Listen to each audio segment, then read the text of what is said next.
Hoje é o nosso culto de Natal. Isaías capítulo 9, que é um dos versículos mais conhecidos, ou das passagens mais conhecidas do Natal, que diz assim: porque um menino nos nasceu, um filho se nos deu, o governo está sobre os seus ombros e o seu nome será Maravilhoso Conselheiro, Deus Forte, Pai da Eternidade, Príncipe da Paz. Ele estenderá o seu governo e haverá paz sem fim sobre o trono de Davi e sobre o seu reino. E para estabelecer e para afirmar com juízo e com justiça, desde agora e para sempre. O zelo do Senhor dos Exércitos fará isso. Eu acho essa passagem linda, né? Primeiro que ele está confirmando o que Deus falou em Gênesis, ele confirma em Isaías para depois realmente Jesus nascer através da Virgem. E aqui tem uma coisa que para mim é lindo, que ele estenderá o seu governo, quer dizer, o governo do Senhor Jesus não teve fim, nem quando ele ascendeu aos céus. Ele está nos céus, o Espírito Santo dele está aqui e o governo dele, quer dizer, o Senhor ainda nos governa. Ele continua governando sobre a terra. Tudo aquilo que a gente acha de injustiça nesse mundo, tudo que você fala, fica perplexo com tanta maldade nesse mundo, já estava determinado que acabaria, porque ele ia governar com justiça. Porque o zelo do Senhor é que fará isso, não é nosso. Então o Senhor nos deu, essa passagem fala, nos deu este menino, é por isso que a gente comemora assim. É isso que é o Natal.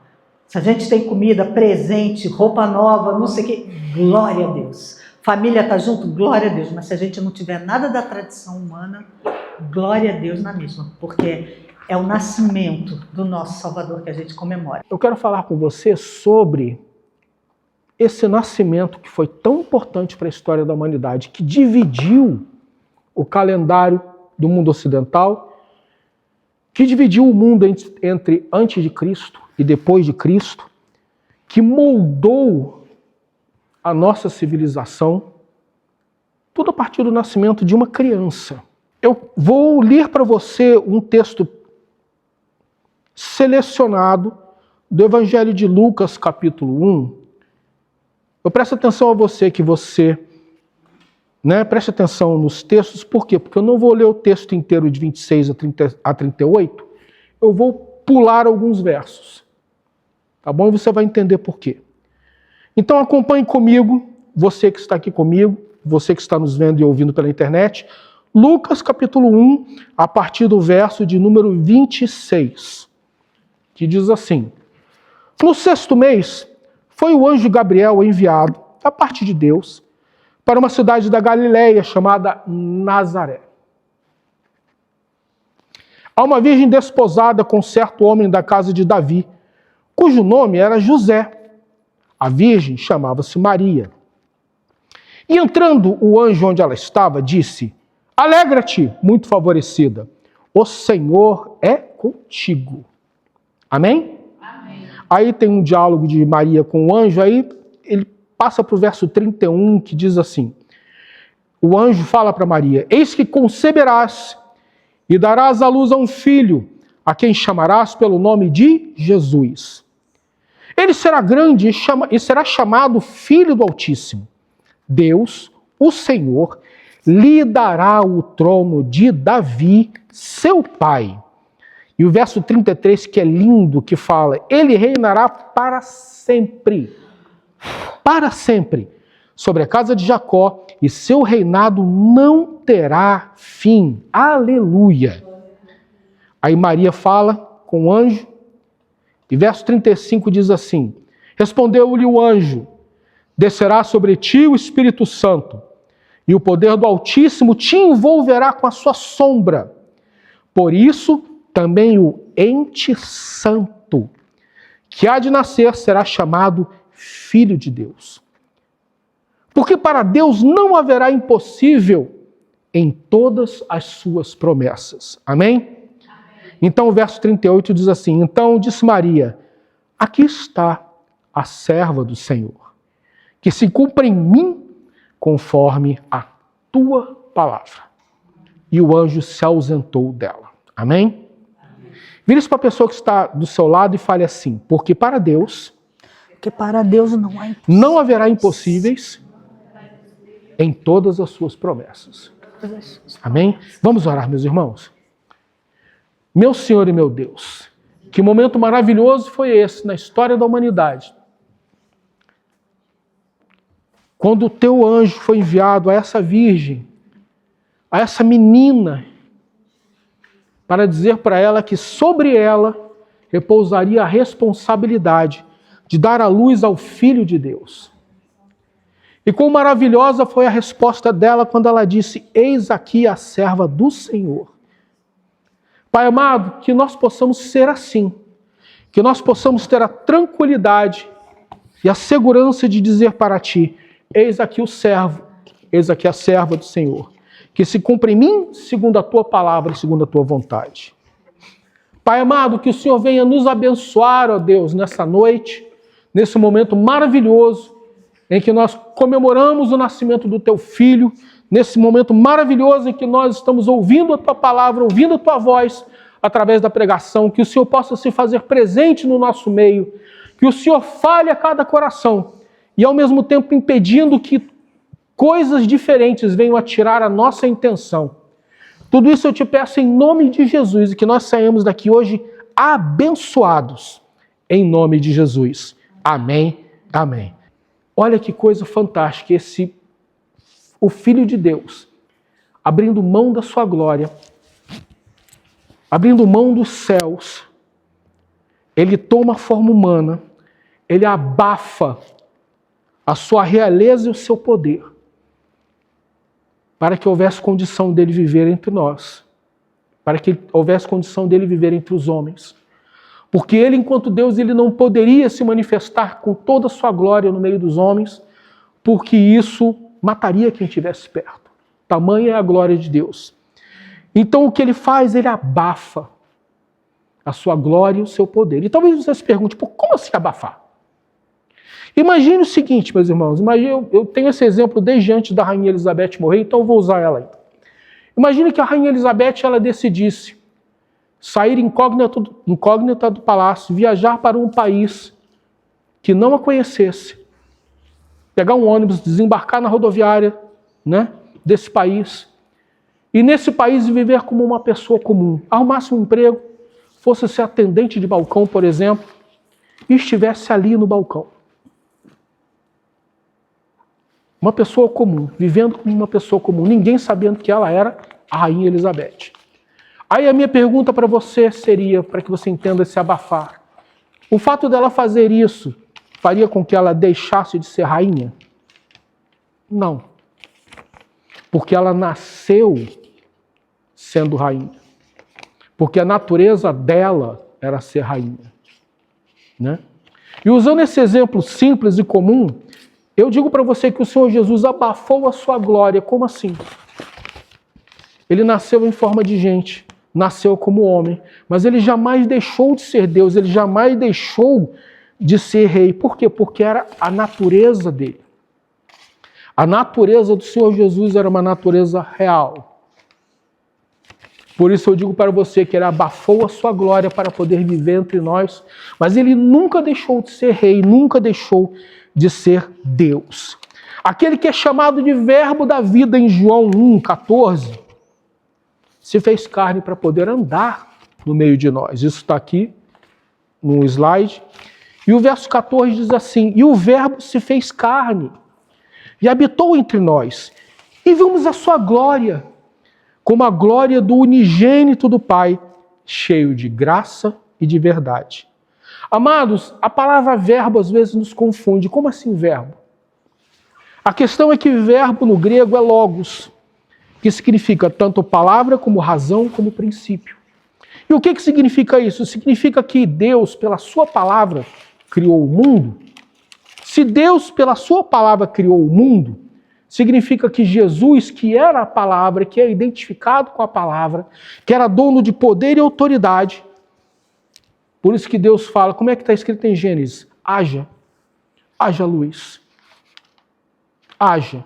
Pela declaração da palavra, todas as coisas se fizeram ou passaram a existir. Então, meus irmãos, Jesus, o Verbo, a palavra, o autor de João, quer dizer para nós o seguinte, que Jesus sempre foi Deus e que através de Jesus todas as coisas foram criadas. Agora imagine,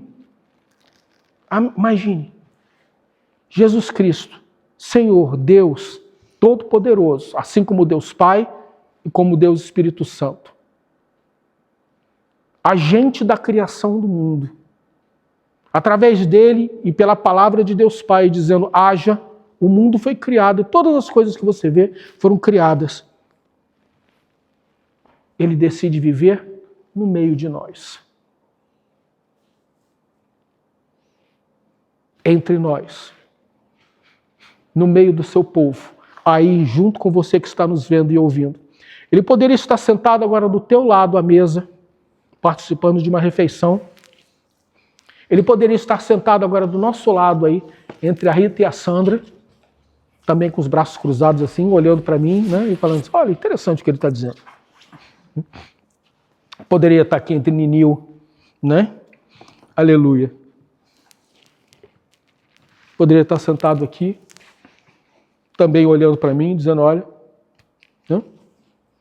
Edson olhando para Jesus, dizendo, Jesus, o que você acha disso que ele está dizendo? E Jesus estaria aqui no nosso meio. Esse que era a palavra, Deus Todo-Poderoso, se faz homem por minha causa e por tua causa. Amém, gente? Agora, sabe o que é mais fantástico? Esse Deus Todo-Poderoso, ele nasce e ele não nasce num palácio. Esse Deus que era dono de todo o que é, dono de todo ouro, de toda prata. Esse Deus que é todo-poderoso, que pela sua palavra criou tudo, ele não vem para os poderosos. Ele não nasce num palácio. Mas ele nasce para os simples. Ele nasce numa vila humilde, sem glamour nenhum. Sem gente celebrando, né? Sem cortes reais, sem príncipes vindo de todos os lugares dizendo, olha, nasceu. Ele nasce numa humilde manjedoura que poderia ter sido uma caixa com feno, ou alguns dizem que era pedra cavada para se pôr água ali, para que os animais viessem beber ali. Mas fosse o que fosse, uma caixa ou uma pedra cavada, tapada com panos para poder aquecer aquele bebê, o Senhor Jesus nasce ali. Torna a dizer não para os poderosos, mas para aqueles que reconhecem pela ação do Espírito Santo que a vida não tem sentido nem objetivo se ele não estiver inserido na vida e se ele não estiver no controle da vida. Jesus, ele nasce para que, em vez de haverem castas, haverem reis, rainhas, príncipes e súditos, sejamos todos irmãos e irmãs. Em Deus não existem poderosos, mas existem irmãos e irmãs. Todos vivendo de acordo com a santa e maravilhosa vontade de Deus. Então, meus irmãos, diante dele, como diria um pastor há uns anos atrás, ao pé da cruz, somos todos iguais. Então Jesus nasce para todos.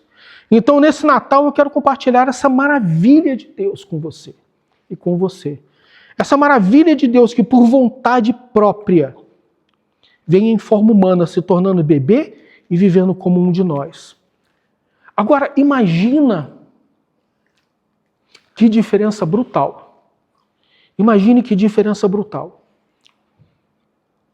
Um Deus todo-poderoso, criador de todas as coisas.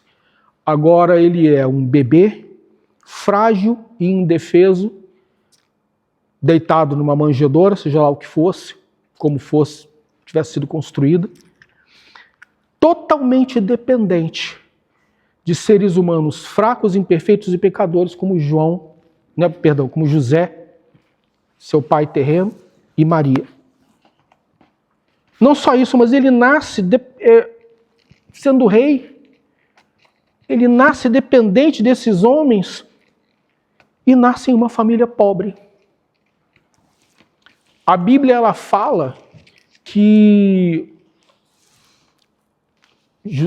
José e Maria, eles eram tão pobres que na hora de oferecerem um sacrifício no templo, eles ofereceram um pombo. Em vez de oferecerem um carneiro, eles ofereceram um pombo. Por quê? Porque o pombo era a mínima oferta que era aceita no templo por ser a mais barata. Então, uma família pobre teria condição de oferecer sacrifícios a Deus. Então, o dono de todo ouro, de toda prata, o Senhor Todo-Poderoso, aquele de onde toda autoridade provém, agora ele é um bebê, frágil, dependente e nascido numa família pobre. Meus irmãos, eu quero que você entenda que esse Deus Todo-Poderoso, nascido como bebê, ele teve que percorrer a longa jornada que todos nós percorremos e que ainda percorremos. Jesus, assim como você, nasceu de uma mulher. Jesus, como você, teve que aprender a andar. Jesus, como você, teve que aprender a falar. Jesus, como você, com certeza frequentou as escolas ou frequentou a sinagoga. Jesus, como você, teve que ajudar os pais, com toda certeza, nas tarefas de casa. Jesus, assim como eu e você, foi obediente aos pais terrenos em todas as coisas. Mesmo sendo dono de toda a sabedoria, como nós vimos naquele episódio em que ele fica no templo, e os pais só descobrem isso dias depois, já na caminhada para casa, e eles voltam correndo para Jerusalém e procuram Jesus em toda parte, até que eles o acham no templo discutindo, conversando com os mestres. E os mestres da lei, vendo aquele garoto tão sábio, perguntam para o pai: mas quem é ele? E ele se vira para os pais e diz: olha, não cabia a mim estar na casa do meu pai? Ou cuidar das coisas do meu pai? E mesmo assim a Bíblia declara que ele em tudo ele era obediente aos seus pais terrenos, assim como você e eu. O Senhor de todas as coisas, ele foi obediente enquanto ser humano, porque ele caminhou o mesmo caminho que eu e você nós caminhamos, até o dia de hoje. E sabe, gente, as dimensões da escolha do Senhor, que eu quero falar com você aqui agora. Se sujeitando ao Deus Pai, não se limitaram a nascer como bebê e crescer, mas sim também ser completamente desconhecido pelos homens e desprezado por eles. Todo judeu conhecia o Pentateuco. Todo judeu conhecia, e nós conhecemos, mesmo aquele que não é crente em Jesus, conhece a narrativa do Gênesis falando da criação. Todos conhecem. Mas aquele homem que conhecia todas as coisas, que sabia de todas as coisas, que todos conheciam como Deus, ele nasce completamente desconhecido pelos homens. Bebê, depois ele cresce, desconhecido pelos homens e desprezado por eles. Por isso que em Isaías 53, verso 1 a 5, diz assim: quem creu em nossa pregação? E a quem foi revelado o braço do Senhor? Porque foi subindo como renovo perante ele, como raiz de uma terra seca. Não tinha aparência nem formosura. Olhamos-lo, mas nenhuma beleza havia que nos agradasse. Era desprezado e o mais rejeitado entre os homens, homens de dores e que sabe o que é padecer. E como um de quem os homens esconderam o rosto, era desprezado e dele não fizemos caso.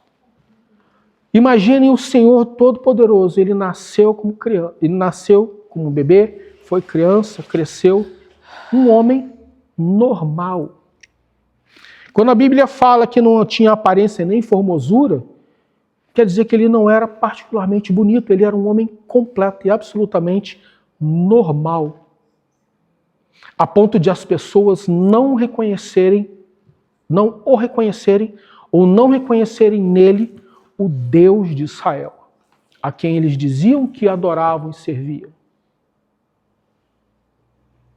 Eu preciso que você entenda com todas as letras o que Deus fez, o que o Senhor fez para poder estar do teu lado, para poder estar do meu lado.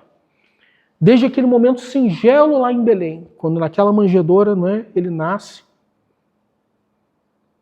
e que ninguém soube. Que Herodes quis matar com medo, quando ele soube da narrativa, né, dos magos, mas que ninguém soube.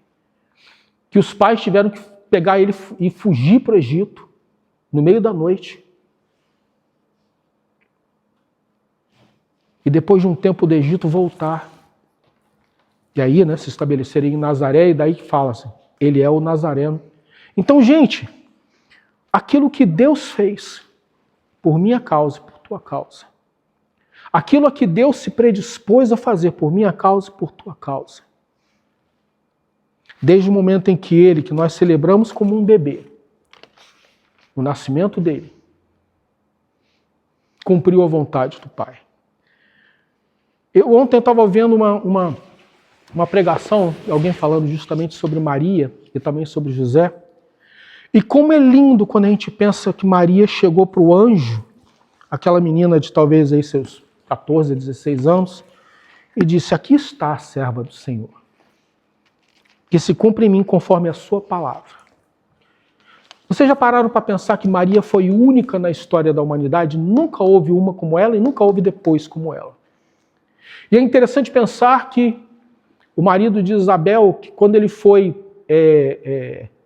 servir no templo e Gabriel apareceu para ele, ele duvidou e Gabriel disse, olha, por que duvidaste da minha palavra? Vai ficar mudo até a hora que o menino nascer, que João Batista nasceria. Enquanto enquanto Zacarias ele duvida, um homem velho, sacerdote, bem posicionado, ele duvida, aquela menina humilde de 14 a 16 anos, ela chega e diz, aqui está a serva do Senhor, que se cumpre em mim conforme a sua palavra. Sabe, gente, que nós possamos ser, não como Zacarias, mas que nós possamos ser como essa Maria, que chegou e disse, aqui está o servo do Senhor, aqui está a serva do Senhor. Sabe por quê? Porque Jesus fez isso. Em algum momento na história da eternidade, Deus Pai e Deus Filho conversaram e disseram, o homem vai cair. Filho, eu quero que você vá viver entre eles. E só você terá condição de pagar o preço pelo pecado deles. E Jesus concorda com o Pai. E lá nos céus, na eternidade, Jesus diz para o Pai, sim, Pai, seja feita a tua vontade. Da mesma forma que ele no Getsemane, 30 anos depois, ele diria para o Pai, Pai, se for possível, afasta de mim esse cálice, mas que seja feita a tua vontade, não a minha. O bebê se torna um homem para poder fazer aquilo que só ele poderia fazer. Sabe, gente, o Rei Senhor de todas as coisas, por obediência nascido humilde e desprezado por todos. Ele como Rei e como Senhor, só ele teve condição de pagar, uns 30 anos depois, né, o preço pela nossa vida. Como Rei e Senhor, ele teve condição de pagar pelo nosso pecado, o preço do nosso pecado. Agora, como ser humano, é que ele teve condição de trocar conosco e tomar o lugar que seria meu e teu naquela cruz. E aí a obra toda é completa. Do bebê para o homem. Nós celebramos o nascimento do Senhor, não tem o menor problema. Festejamos o nascimento do Senhor, não tem nenhum problema, porque nós sabemos que no final, ele lá naquela cruz, ele disse, está consumado. E ao dizer naquela cruz, está consumado, ele estava dizendo, Pai, paguei. A história que começou 30 anos atrás, Pai, quando eu nasci lá, naquela humilde manjedoura, eu estou agora completando aqui nessa cruz. E agora, por causa disso, por minha causa, toda a humanidade pode se achegar a Ti de novo. toda uma trajetória de bebê, criança, adolescente, jovem, pregador e mestre até a hora daquela cruz. Toda a trajetória humana aonde Jesus se submeteu à vontade do Pai para que nós pudéssemos estar aqui hoje. E ainda hoje, como eu gosto de dizer, já disse aqui outras vezes, Jesus lá na glória, ainda naquele corpo que ele terá por toda a eternidade, corpo glorioso, ele ainda intercede por nós.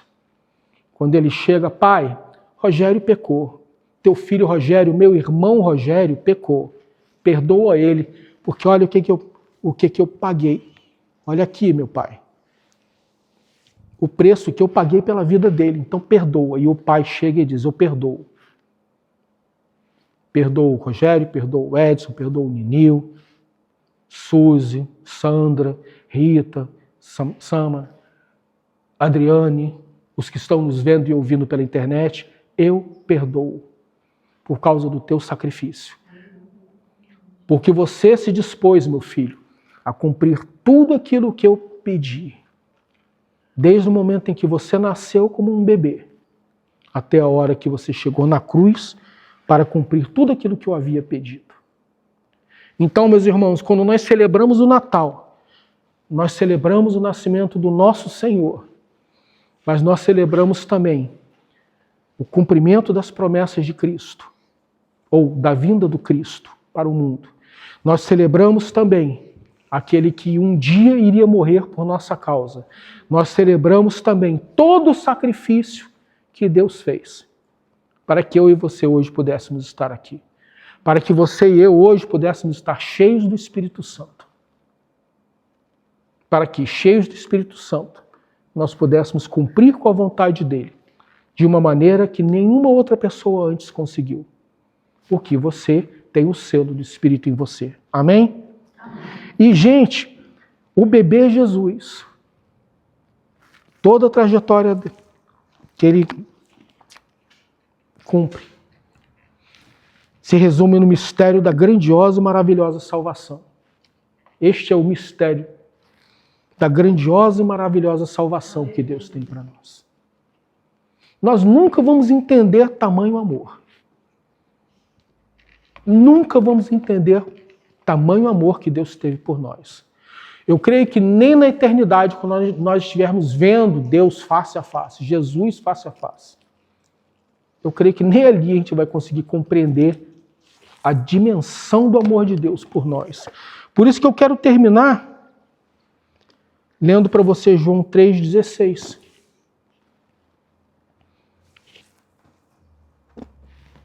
Que diz assim, um texto tão conhecido. Porque Deus amou o mundo de tal maneira. Deus amou você de tal maneira. E Ele te chama pelo nome, atenção. Para Deus você não é um número. Deus te chama pelo nome. Deus te chama pelo nome. Porque Deus amou o mundo de tal maneira que deu o seu Filho unigênito, para que todo que nele crê não pereça, mas tenha a vida eterna. Amém? Você tem a vida eterna, porque naquela manjedoura, aquele bebê indefeso, era o próprio Deus vivo, começando um trabalho que, na verdade, já havia sido predito desde o Gênesis, mas começando ou terminando, da maneira como você quiser enxergar, uma obra maravilhosa de redenção para a raça humana. Amém? O nascimento do Senhor, eu quero terminar dizendo para você que o nascimento do Senhor é a mostra do quão grande amor Deus tem por nós. Por você que está aqui, por você que está nos vendo e ouvindo. E por causa desse grande amor que Deus tem por nós, nós temos condição também de chegar para Ele e dizer o seguinte: Senhor, por causa do que o Senhor fez por mim, fortalece a minha fé, fortalece a minha esperança e me ajuda a aguardar até aquele grande momento em que nós estaremos todos juntos ceando daquela grande mesa lá na casa do meu Pai. Amém, gente? Lá na casa do meu Pai. O Senhor Jesus, quando Ele ressuscita, Ele disse, vai lá, né? Fala para as mulheres, vai lá e fala para os meus irmãos. Interessante que não é que Ele não fala meus discípulos, Ele fala, vai lá e fala com os meus irmãos. E depois Ele fala, o meu Pai e teu Pai. Meu Deus, que coisa maravilhosa. O Senhor Jesus dizendo para você e para mim hoje, eu sou seu irmão. E o meu Pai é o teu Pai. Aleluia. Por causa de tudo que Ele fez. Lá, naquele momento, naquela manjedoura, até o final. Amém, gente? Então, que nesse Natal você comemore não só o nascimento de Jesus, mas que você comemore a obra completa de Deus, a partir daquele momento em que Ele nasceu. Naquela vila humilde, pequenininha, de noite, em nome de Jesus. Amém? Vamos ficar de pé. Eu queria que você e eu, a gente agradecesse a Deus. Você aí no seu lugar, você aí que está nos vendo e ouvindo pela internet, eu também te convido a fazer isso. Eu queria que você tivesse uma palavra de agradecimento para Deus. Porque agora você entende a obra completa de Deus através daquele nascimento. Tudo o que Ele fez por você e por mim. Não foi só o nascimento humilde, não é? Mas foi a maneira comum como Ele nasceu. A maneira comum como Ele viveu. E Ele andando, né, entre os homens de forma desconhecida, porque Ele não tinha formosura, Ele era uma pessoa comum. Tudo isso por você e por mim. Agradeça a Deus agora, vamos? Você aí, feche os seus olhos, esqueça quem está aí ao teu redor. E vamos agradecer ao nosso Deus. Senhor Deus e Pai. Quão maravilhoso foi esse sacrifício que o Senhor fez por mim, pelos meus irmãos e irmãs que estão aqui comigo, por estes que estão nos vendo e ouvindo pela internet. Quão fantástico, quão maravilhoso sacrifício foi esse que o Senhor fez. Eu quero pedir que o Senhor venha fazer com que haja abundância na vida dos teus filhos, ó Pai. Porque nós, como teus filhos e tuas filhas, eu creio que nós somos um povo próspero, Senhor, ainda nessa terra. Então eu te peço que o Senhor venha abençoar a vida do dizimista e a vida do ofertante, em nome de Jesus. E que também, ó Deus, o Senhor venha abençoar a nossa semana. Que a nossa semana seja cheia da Tua presença.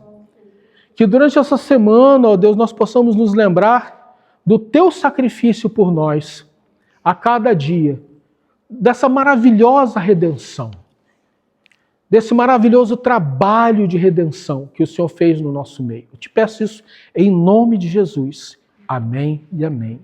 Que a graça do nosso Senhor Jesus Cristo e o amor de Deus e a comunhão do Espírito Santo estejam sempre com todos vocês.